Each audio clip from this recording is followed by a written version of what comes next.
of freedom. This nation, under God, shall have a new birth of freedom. This nation, under God, shall have a new birth of freedom. This nation, under God, shall have a new birth of freedom. This nation, under God, shall have a new birth of freedom. This nation, under God,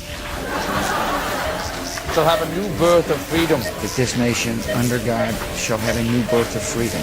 The nation shall have a new birth of freedom. There's no meaning to any of this, so I wanted to find the most meaningless thing that I could come to and join, and here I am. I mean, you got to admit it's completely meaningless.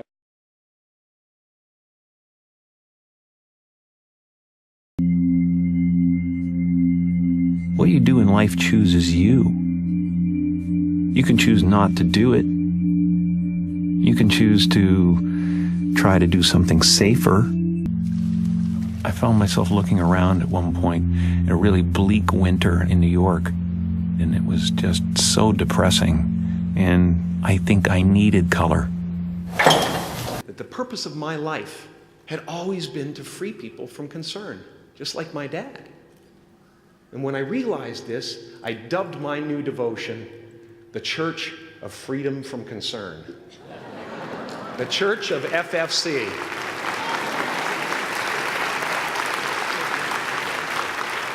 And I dedicated myself to that ministry. What's yours?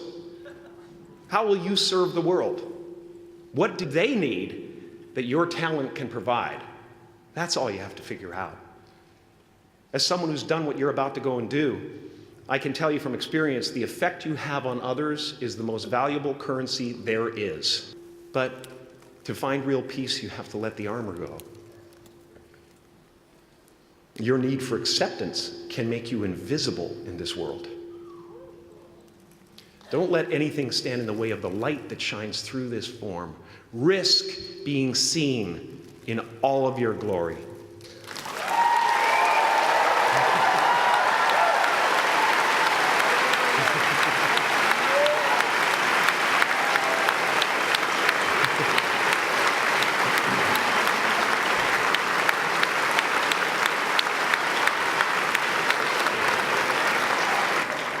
It's not big enough. This painting is big for a reason. It's called high visibility. It's about picking up the light and daring to be seen. Here's the tricky part. Everyone is attracted to the light.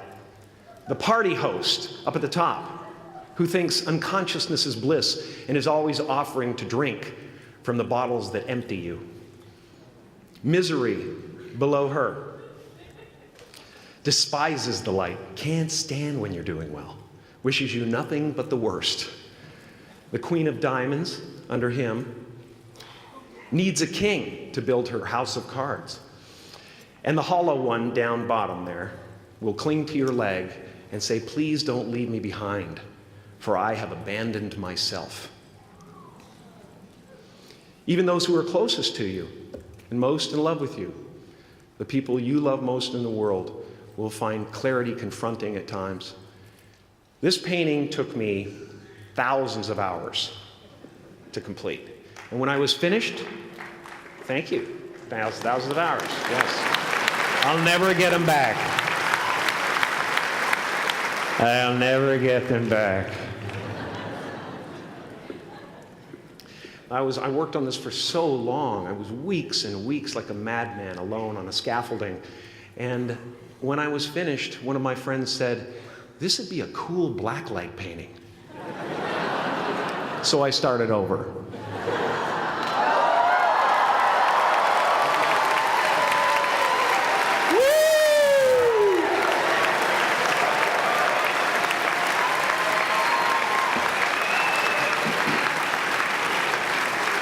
Welcome to Burning Man. Some pretty crazy characters up there, but better up there than in here. You know, painting is one of the ways, thank you. Painting is one of the ways I free myself from concern, a way to stop the world through total mental, spiritual, and physical involvement. But even with that comes a feeling of divine dissatisfaction, because ultimately, we're not the avatars we create. We are not the pictures on the film stock. We are the light that shines through. All else is just smoke and mirrors, distracting, but not truly compelling. I've often said that I wished people could realize all their dreams and wealth and fame, and so that they could see that it's not where you're going to find your sense of completion. You can tell what I love by the color of the paintings. You can tell my inner life by the darkness in some of them, and you can tell what I want from the brightness in some of them. I know you do a lot of painting now. Do you feel like that's your primary creative outlet now? It is one of them. One of them. Yeah. I mean, you know, I brought a couple. We have a few of the paintings. Yeah, let's put them up. And now these are these are almost actual size as we're showing them. This is a piece called "Hooray, We're All Broken," and it represents all the different modes of life and all the different people and all the different things we go through. But it's important to remember, especially for me, I would never show up anywhere if I didn't understand that everyone was broken in some way.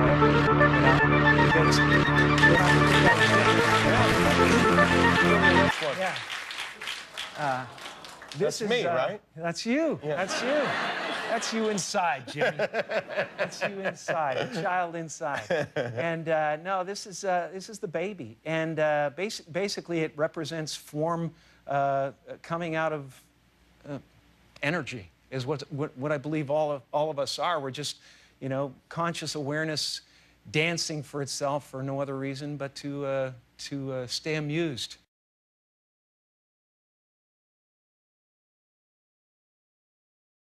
Months ago, after knowing Eckhart Tolle for a while and studying the books, I woke up and I suddenly got it. I understood suddenly how thought was just an illusory thing. And how thought is responsible for, if not all, most of the suffering we experience. And then I suddenly felt like I was looking at these thoughts from another perspective. And I wondered, who is it that's aware that I'm thinking? And suddenly I was thrown into this expansive, amazing feeling of freedom from myself, from my problems. I saw that I was bigger than what I do. I was bigger than my body. I was everything and everyone. I was no longer a fragment of the universe. I was the universe. And ever since that day, I've been trying to get back there. I spent the other half the time in my bedroom by myself, writing poetry and sketching. I was not the type of kid you could say, as a punishment, go to your room, because my room was heaven to me. My isolation was welcome. One thing that really struck me, they asked you if you were going to go back to stand-up, and you said something about there's no Jim Carrey to sell anymore. Could you explain to me what you meant by that? I wrote it because it really stuck with me. It really resonated with me. Well, I think that it resonates because it's the truth of everybody, you know? We spend our whole lives trying to invent ourselves and trying to figure out, you know, what this is, you know, and it's just a collection of abstract ideas, you know, from your ethnic background to your nationality to your, you know, whatever, all of that stuff. Those are all ideas you've been given. Exactly. You know, and so when you end up at the end of it, you might be successful, but you're unhappy and you don't know why, because, oh, this thing didn't work. This is not a real thing. It's something I cobbled together. And well, then what is the real thing? And the real thing is everything. It's so interesting that you said that. The only reason that you're Jim Carrey is because your parents called you that. You could have been anybody. Exactly. I always think about that about myself. Yeah. I'm Jeffrey Gurian because my parents chose that name. I'm DNA. I'm a bunch of cells, man. Yeah, and Jeffrey means go eat them up. It's so Jeffrey cool. means make us look good. Suddenly, 6 years ago, at a time when I was trying to heal a broken heart, I decided, well, maybe I'll paint. When your heart is in love, you're floating, weightless. But when you lose that love, you have to re-enter the atmosphere. And it can get pretty rough. You're just bouncing off one molecule and onto the next. The energy that surrounds Jesus is electric. I don't know if Jesus is real. I don't know if he lived. I don't know what he means, but the paintings of Jesus are really my desire to convey Christ consciousness. I wanted you to have the feeling when you looked in his eyes that he was accepting of who you are. I wanted him to be able to stare at you and heal you from the painting. You can find every race in the face of Jesus. And I think that's how every race imagines Jesus. They imagine him as their own. And he has his life and his career to prove it. But he does think that people who express strong feelings about spirituality run the risk of being labeled a kook. You know, what the hell?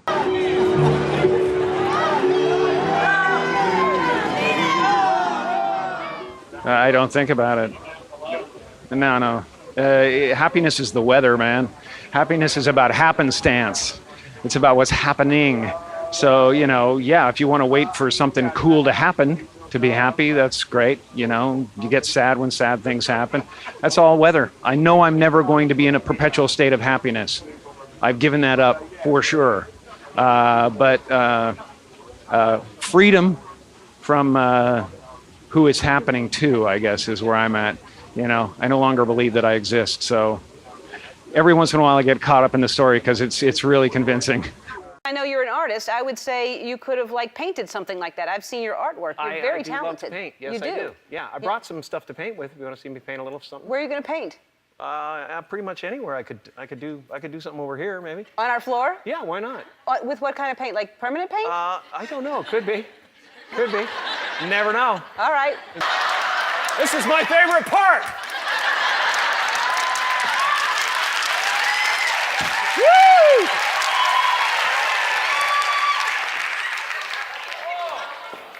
He's not kidding. All right. All right, we'll take a break. Fantastic. Sorry. We'll be back with Jim Carrey and see what he's painting.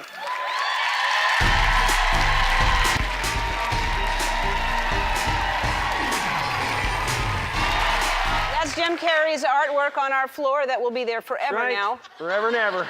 All right. And yep. So it is the characters. It's Dumb and Dumber 2. That's right. Yeah. That's me and Jeff. That's right. Yep. It's just another shameless plug. That will be there forever. I don't know why more people haven't thought of that when they come on the show. Celebrating icons inside. Celebrating icons. Boy, that is just the absolute lowest aiming, possibility that we could come up with. It's like icons. Do you believe in icons?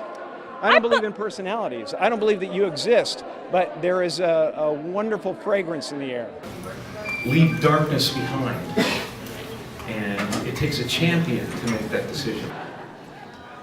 I don't think you understand who you're dealing with. I have no limits. The people. I want to say one more thing. Seriously. God has loved all of us through you guys my entire life. I swear. I would see what that's like, that space.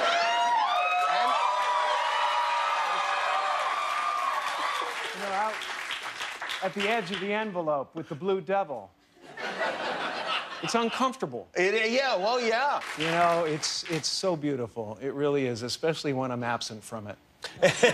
Do you feel like you're separated from the rest of the world and what's going on? No, not separated at all. In fact, it's the exact opposite. Then we make one of two decisions. We either decide to go through the gate of resentment, which leads to vengeance, which leads to self-harm, which leads to harm to others, or we go through the gate of forgiveness, which leads to grace. This. And one day I read something from Buddha that said that all spirituality is about relieving suffering. And I suddenly realized that's what I'm doing in the other room. You create yourself at the beginning of your life to fit in and to be accepted and to be admired, and then at some point, maybe, if you're lucky, things start splitting at the seams now. The whole thing's tumbling down, and you're free. Like many of you, I was concerned about going out into the world and doing something bigger than myself, until someone smarter than myself made me realize that there is nothing bigger than myself.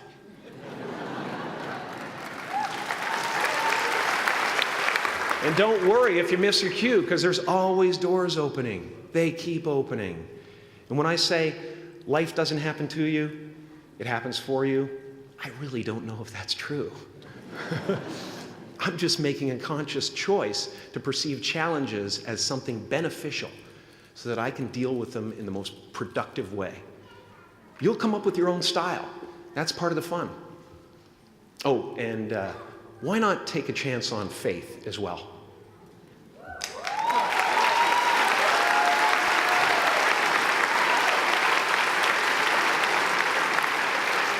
Take a chance on faith.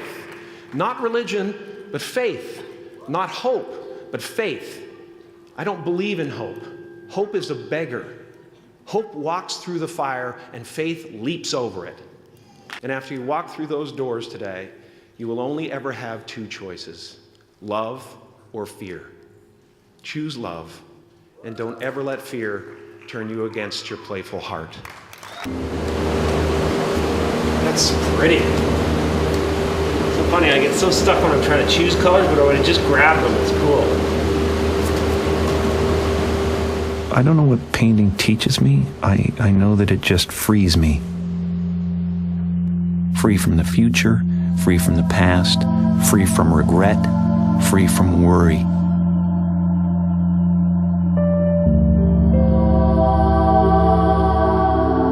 Something inside you is always telling a story. I believe every single thing that you see and hear is talking to you.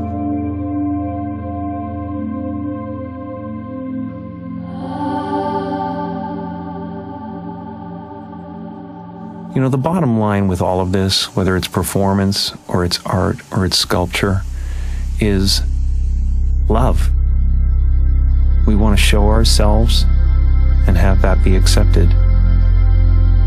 I love being alive, and the art is the evidence of that.